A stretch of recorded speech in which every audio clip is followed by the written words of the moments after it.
Hello friends, welcome to Tamil Veetu Samayal. இன்னைக்கு வந்து ரொம்பவே சுவையான குலோப் ஜாமுன் ரெசிபி தான் நம்ம பார்க்க போறோம். எப்பவும் செய்யற குலோப் ஜாமுன் மாதிரி இல்லாம கொஞ்சம் டிஃபரண்டா எப்படி செய்யலாம்ங்கறத பார்க்கலாம். ஒரு கடாய் எடுத்துக்கோங்க. அதுல 1 கப் அளவுக்கு கெட்டியான தேங்காய் பால் வந்து ஆட் பண்ணிக்கோங்க. இத வந்து மீடியம் லெவல் ஹீட்ல வச்சு லைட்டா நம்ம சூடுபடுத்திக்கலாம்.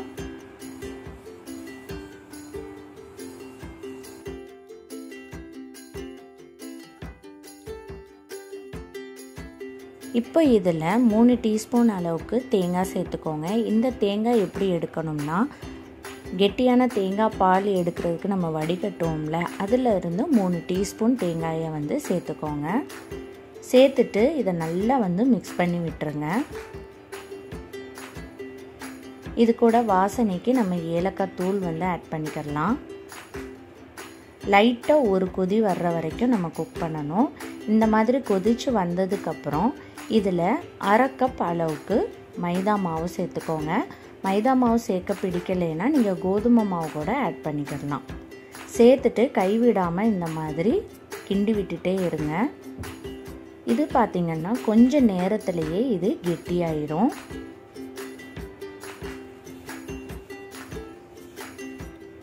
இப்போ ஃப்ளேமை வந்து ரொம்ப சிம்மில் வச்சு குக் பண்ணுங்கள்.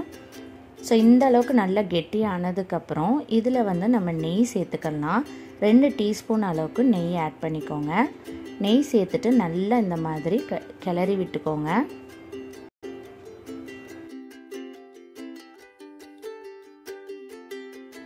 நம்ம போட்டிருக்க நெய் வந்து கம்ப்ளீட்டாக மிக்ஸ் ஆனதுக்கப்புறம் கேஸ் ஆஃப் பண்ணிடுங்க. கேஸ் ஆஃப் பண்ணிவிட்டு கை பொறுக்கிற அளவுக்கு சூடு வர்ற வரைக்கும் இதை நம்ம ஆற வச்சிடலாம். இப்போ லைட்டாக நீங்கள் தொட்டு பார்த்தீங்கன்னா அந்த மாவு வந்து கையில் ஒட்டக்கூடாது. இதுதான் வந்து கரெக்டான பதம். ஸோ 1 கப் தேங்காய் பாலுக்கு 1/2 கப் மைதா மாவு, அப்படி இல்லைன்னா கோதுமை மாவு ஆட் பண்ணால் தான் உங்களுக்கு கரெக்டான பதம் வரும். ஸோ இதை ஆற வச்சிடலாம். ஸோ இதுக்கு இடையில் வந்து நம்ம சுகர் சிரப் வந்து ரெடி பண்ணிக்கலாம். ஒரு பேன் எடுத்துக்கோங்க. அதில் 3/4 கப் அளவுக்கு சுகர் சேர்த்துக்கோங்க. அதில் 1/4 கப் அளவுக்கு தண்ணி ஆட் பண்ணிக்கலாம். சேர்த்துட்டு இதை நல்லா நம்ம மிக்ஸ் பண்ணிக்கலாம். இதில் வந்து கம்பி பதம் இந்த மாதிரிலாம் எதுவும் வர வேண்டிய அவசியம் இல்லை. லைட்டாக இந்த பிசுக்கு பதம்னு சொல்லுவாங்க பாருங்கள், அது வர்ற வரைக்கும் நம்ம இதை நல்லா நம்ம கொதிக்க விட்டுறணும். இப்போ வாசனைக்கு கொஞ்சமாக ஏலக்காய் தூள் சேர்த்துட்டு கேஸ் ஆஃப் பண்ணி வச்சுருங்க. ஸோ சுகர் சிரப் வந்து ரெடி ஆயிருச்சு.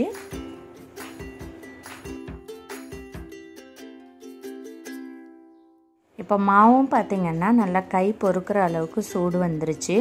இந்த டைமில் வந்து கொஞ்சம் கொஞ்சமாக மாவு எடுத்து இந்த மாதிரி உள்ளங்கையில் வச்சு நல்லா கிராக் இல்லாத அளவுக்கு உருண்டை பிடிச்சிக்கலாம். லெமன் சைஸ் அளவுக்கு இருந்தால் போதும். இப்போ இந்த மாதிரி கரண்டி வந்து எல்லார் வீட்லேயும் இருக்கும். அந்த கரண்டியில் வந்து இந்த மாதிரி வச்சு ப்ரெஸ் பண்ணிங்கன்னா அழகாக உங்களுக்கு டிசைன் கிடைக்கும். சப்போஸ் இந்த கரண்டி இல்லை அப்படின்னா நீங்கள் டூத் பிக் வச்சு கூட நீங்கள் அழகாக வந்து டிசைன் போடலாம். இந்த கரண்டி இருந்ததுன்னா உங்களுக்கு வேலை வந்து கொஞ்சம் ஈஸியாக முடிஞ்சிடும். ஸோ இந்த மாதிரி நடுவில் வச்சு ப்ரெஸ் பண்ணிங்கன்னா அழகாக பூ மாதிரி உங்களுக்கு டிசைன் கிடைக்கும். ஸோ இந்த மாதிரி எல்லாத்தையும் ரெடி பண்ணி வச்சுருங்க. இப்போ இதை நம்ம பொரித்து எடுத்துடலாம். ஒரு கடாயில் வந்து எண்ணெயை வந்து நல்லா காய வச்சுக்கோங்க. எண்ணெய் வந்து காஞ்சதுக்கப்புறம் நம்ம செஞ்சு வச்சுருக்கிற மாவை இதில் சேர்த்துடலாம். பேட்ச் பேட்சாக போட்டு பொரித்து எடுங்க. எல்லாத்தையும் மொத்தமாக சேர்த்துறாதீங்க. இப்போ மீடியம் லெவல் ஹீட்டில் வச்சு நம்ம குக் பண்ணலாம். போட்ட உடனே வந்து நீங்கள் திருப்பி விடாமல் ஒரு நிமிஷம் கழித்து திருப்பி விடுங்க.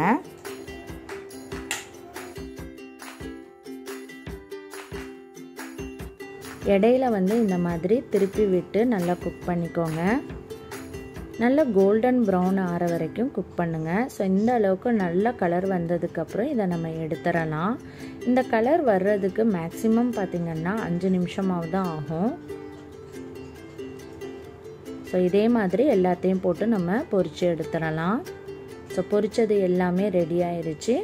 இப்போ இதை நம்ம சுகர் சிரப்பில் சேர்த்துக்கலாம். சுகர் சிரப் வந்து ஆறிடுச்சுன்னா அடுப்பில் வச்சு நல்லா சூடு பண்ணிக்கோங்க. சூடு பண்ணிவிட்டு அதுக்கப்புறம் நீங்கள் வந்து சேர்த்துக்கோங்க. சேர்த்துட்டு இந்த மாதிரி திருப்பி திருப்பி விடுங்க. அப்போ தான் அந்த சுகர் சிரப் வந்து எல்லா இடங்கள்லையும் நல்லா கோட் ஆகும். இப்போ இதை 1 மணி நேரம் அப்படியே விட்டுருங்க. 1 மணி நேரத்துக்கு அப்புறம் நம்ம சர்வ் பண்ண ஆரம்பிச்சிடலாம். ரொம்பவே சிம்பிளான ஈஸியான குலோப் ஜாமுன் ரெசிபி ரெடி ஆயிடுச்சு. கண்டிப்பாக நீங்களும் ட்ரை பண்ணி பாருங்கள். இது வந்து ரொம்ப ரொம்ப நல்லாயிருக்கும். குழந்தைங்கள்லேருந்து பெரியவங்க வரைக்கும் எல்லாருமே விரும்பி சாப்பிடுவாங்க.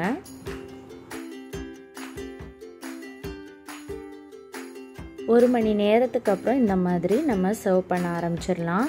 ஸோ ஒன்று உங்களுக்கு பிச்சு காட்டுறேன் பாருங்கள். உள்ளே வந்து ரொம்பவே சாஃப்டாக இருக்கும், வெளியில் நல்லா கிறிஸ்பியாக இருக்கும். அதே மாதிரி பார்த்திங்கன்னா ரொம்பவே ஜூஸியாக இருக்கும். ஸோ கண்டிப்பாக நீங்களும் ட்ரை பண்ணி பாருங்கள். ட்ரை பண்ணி பார்த்துட்டு எப்படி இருந்துச்சுன்னு மறக்காமல் ஃபீட்பேக் சொல்லுங்கள். இந்த வீடியோ பிடிச்சிருந்துச்சுன்னா லைக் பண்ணுங்கள், ஷேர் பண்ணுங்கள், மறக்காமல் சப்ஸ்கிரைப்